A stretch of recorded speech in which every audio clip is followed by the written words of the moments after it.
everybody. Missing you at home. It's Mrs. Santilli. Today is April 2nd. It is World Autism Awareness Day, and we celebrate all of our friends that we know at school that have autism and welcome them within our community and love them.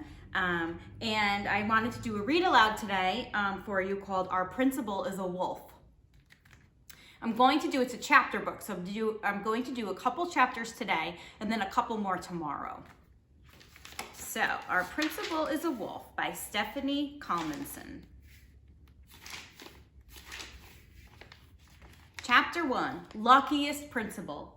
A few days before spring break, Mrs. Moore held a secret school assembly while Mr. Bundy was away at a meeting. She had a special plan she wanted to share with the students and teachers. Next month is Mr. Bundy's 5th anniversary as principal of Public School 88. I would like to get him a gift from us all to show our appreciation. Everyone loved the idea. Mr. Bundy loves clothes, said Nancy. Let's get him a tie. He's got so many ties already, said Roger. How about a new bell for his bike, said Max. Mr. Bundy rode his bicycle to school, rain or shine.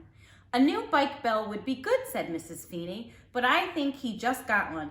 Thinking about Mr. Bundy's bike gave Miss Moore an idea.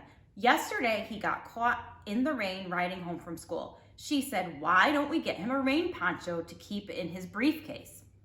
The idea was a big hit. Knowing Mr. Bundy was a sharp dresser, Ms. Moore said, I'll pick up a shiny red poncho to match his shiny red bike. Boys and girls, a poncho, if you don't know what that is very similar to a rain jacket. At the end of the week, Mr. Bundy held his own assembly to wish everyone a good spring break. It was the perfect time to give him the gift. Alice, a kindergarten student, sang a song she wrote for the occasion. Happy anniversary, Mr. Bundy. Thank you for all you do. You take the best care of our school, so we want to take good care of you. Thank you, everyone, said Mr. Bundy. I am the luckiest principal in town. He wiped the happy tears from his eyes with his crisply ironed handkerchief. Then he put on his new poncho and got a big round of applause. Spring break turned out to be chilly and rainy, so Mr. Bundy got to wear his new poncho a lot. Riding around town, he waved to his students, who were glad to see him enjoying his gift. Looking good, Mr. B, they called. There he is with his new poncho. Chapter 2, Greetings. On the last night of vacation, Mr. Bundy's phone rang. It was Miss Moore. She sounded awful. I have a terrible cold, she moaned. I'm so sorry, but I have to miss school tomorrow. Mr. Bundy exclaimed, poor Miss Moore will miss you, but you must stay home and rest. Mr. Bundy wanted to do something to help his good friend and assistant principal feel better, so he got to work making a hearty soup for Miss Moore.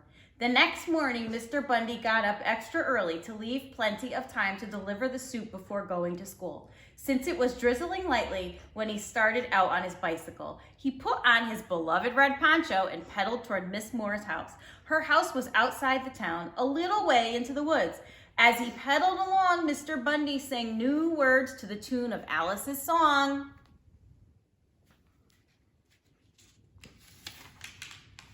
I'm on my way, Miss Moore. I thank you for all you do. I'm very sorry you're sick. My soup will be good for you. Mr. Bundy was happily singing and pedaling and singing when he saw a hairy bearded man right in the middle of his path. Greetings, said the man in a raspy voice. Who are you and where are you off to in such a hurry?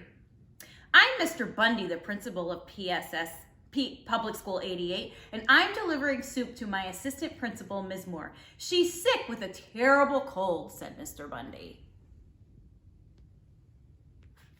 Boys and girls, I have to go back because I noticed when I was reading the word, the way the author wrote it, greetings, he said the man said it with a raspy voice, and I didn't read it with a raspy voice, so I'm going to try right now.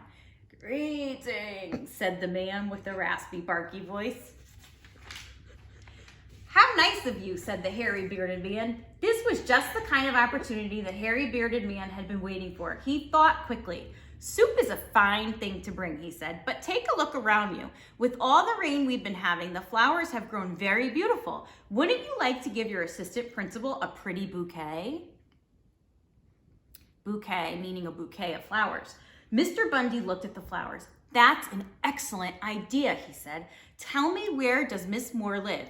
Asked the hairy-bearded man. I'm new in town. She and I might be neighbors. Mr. Bundy described her house and location exactly. Ah, yes, I've seen it, and it's lovely. I'm glad we had this little talk, said the hairy-bearded man. Mr. Bundy couldn't help noticing the man's long nose and big teeth. In fact, he reminded Mr. Bundy of his great-uncle, Uncle Jasper. But there was something different about him. He just couldn't put his finger on what it was. Take your time picking your bouquet, said the man.